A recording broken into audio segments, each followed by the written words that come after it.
जब जीवन में संकटों की घटा घेरने लगे और हर राह में बाधाएं अड़चन बन जाएं, तब आता है संकष्टी चतुर्थी का पावन दिन। एक ऐसा व्रत जो न केवल विघ्नों का नाश करता है बल्कि मनोकामनाओं को भी प्रदान करता है। ओम श्री गणेशाय नमः। आप सभी को ज्येष्ठ मास कृष्ण पक्ष संकष्टी चतुर्थी की हार्दिक शुभकामनाएं। यह दिन विशेष रूप से विघ्नहर्ता भगवान गणेश की कृपा प्राप्त करने का अवसर होता है। जब भक्त उपवास रखते हैं, रात में चंद्रमा को अर्घ्य देते हैं और विधि पूर्वक गणेश भगवान की पूजा करके व्रत का पारण करते हैं। संकष्टी चतुर्थी पर श्रद्धा और नियम पूर्वक किया गया पूजन सभी बाधाओं को दूर करता है, भक्तों के जीवन में सुख शांति और समृद्धि लेकर आता है। आइए जानते हैं कृष्ण पक्ष की संकष्टी चतुर्थी की तिथि और शुभ मुहूर्त के बारे में।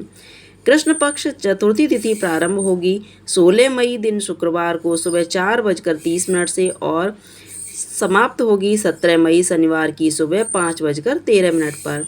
चतुर्थी तिथि समाप्त होगी। ऐसे में हिंदी पंचांग के अनुसार 16 मई दिन शुक्रवार को एकदंत संकष्टी चतुर्थी का व्रत रहेगा।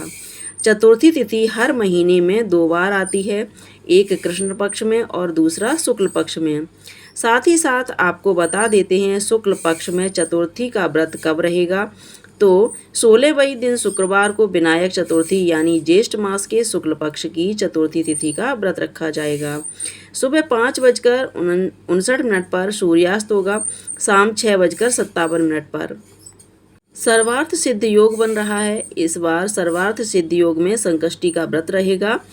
रिद्धि योग सुबह 7:15 तक और बाद में 7 बजे तक पूरा दिन रहेगा।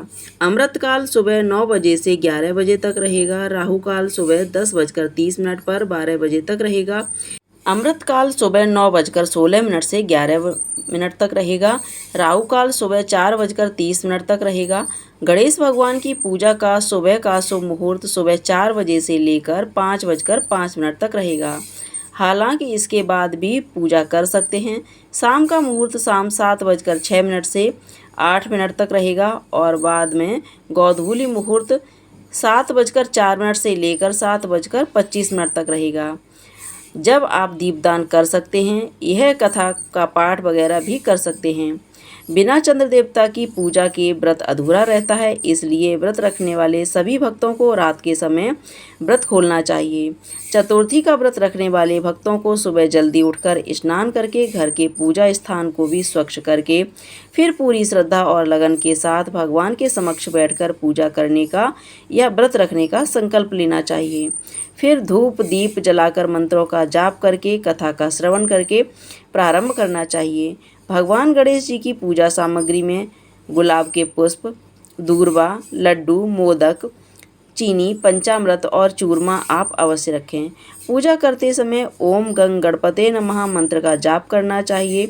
इस दिन किसी पर क्रोध ना करें, किसी पर दोषारोपण ना करें, घर पर आए हुए किसी भी जरूरत व्यक्ति को खाली हाथ ना लौटाएं और इस दिन व्रत रखने वाले भक्तों को फलाहार करना चाहिए, जिसमें आप सभी प्रकार के मौसमी फल जैसे केला, संतरा, सेब, अंगूर, पपीता, नारियल, खरबूज, तरबूज, खीरे आदि का सेवन कर सकते हैं और इसके अलावा सभी प्रकार के मेवे, दूध, दही, शहद आदि का सेवन कर सकते हैं। नारियल पानी का सेवन कर सकते हैं। फलाहार में साबूदाना, सेंधा नमक से बने हुए कूटू के आटे आदि के व्यंजन आप खर्च कर सकते हैं।